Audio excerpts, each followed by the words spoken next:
And after realizing that the conditions were a bit too tough for him, Tanaka decided, let me try working overseas. And after 5 years of working in New York, he decided to save up his money to open up a sushi restaurant in Miami, Florida. And his restaurant became extremely successful. And from 7 years, he went from making 3 million yen yearly to 80 million yen yearly. I believe if something's not done to Japan, I think foreigners and foreign workers or foreign organizations are going to take advantage of the weak state of the Japanese economy, in which foreigners come to Japan to take work or Japanese people go outside of Japan to find work. Konnichiwa minasan, kyo desu. So in today's video, I want to talk about a sushi chef named Yasuhiro Tanaka. But before that, guys, we are close to 200,000 subscribers. So if you haven't already, like the video and subscribe to the channel. So I want to give you guys a quick run through of Tanaka-san's story. During a trip to Africa when he was 27 years old, he was asked to make sushi in Africa, which then inspired him to become a sushi chef when he returned to Japan. He started working at a Japanese restaurant in Japan in which he was only making 3 million yen,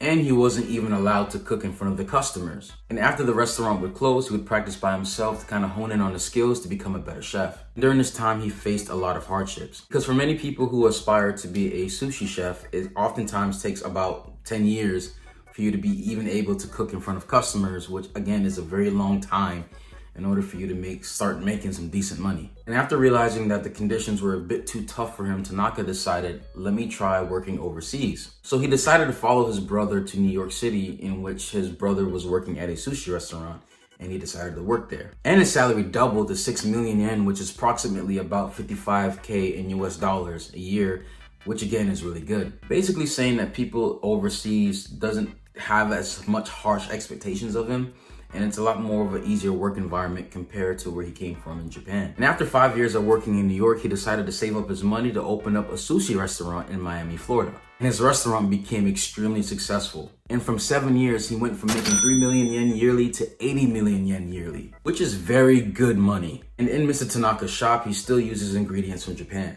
So Tanaka-san is definitely one of the most popular and successful sushi chefs in America. So I say all that to mention this. I'm possibly starting to see a trend in which Japanese workers who don't get paid as much in Japan tend to find jobs outside of Japan to make more money. For example, voice actors, IT workers, engineers, animators sometimes gets outsourced by China, who come to these workers saying that we will pay you more for what you do, come work with us. And of course, most people oftentimes follow where the money is. And most people want more money to support themselves and to support their families. And I think it's no shock that Japan's economy is not doing the best right now. And I'm not saying I have necessarily answers to these problems in which workers are not getting paid as much as they should. But I think it's an interesting thing to mention that I think if Japan doesn't necessarily do anything about the industries that they have, it could lead to many Japanese going abroad probably to find better work or to find better pay for the work that they do. Because oftentimes other countries like China are paying 10 times as much as Japan is paying them.